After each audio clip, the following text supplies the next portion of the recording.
Hello children, have you ever looked up at the sky and wondered why does it look different in morning, afternoon and at night? Let's take a journey together from sunrise to sunset to discover our sky. The sky is like a giant painting that keeps changing colors. In the morning it glows orange and pink. By afternoon it becomes bright blue.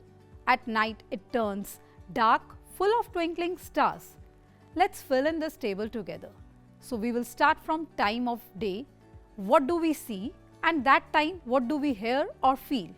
Starting from morning, we see orange sky, chirping birds, and we feel cool breeze.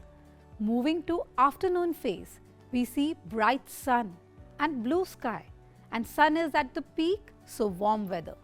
Now when time is evening or night, we see moon or stars that make us feel calm and quiet. Do you notice how animals and trees changes too?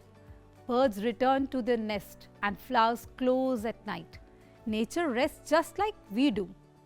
Now let's meet our brightest friend, the sun. It appears to rise in the east every morning, moving high overhead by noon and sit in the west by evening. But actually, it's not the sun that moves. It's our earth spinning. Isn't that magical? When the sun rises at your home, what happens?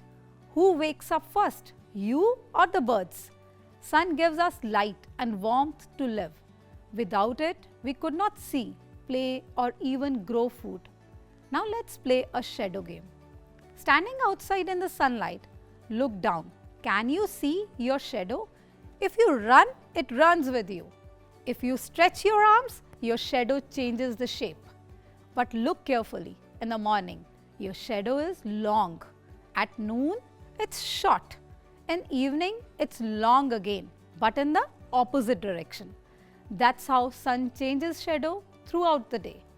So remember, the sun gives us light, makes shadows and help us tell the time. In fact, long ago, people used shadow to measure time. They built the sundials like famous Jantar Mantar in Jaipur and Delhi, made by Raja Jai Singh. It could tell time just by watching the shadow move. So next time you see your shadow, think, what time could it be? In part 2, we will discover what happens when the sun goes down, the mystery of night sky. Thank you.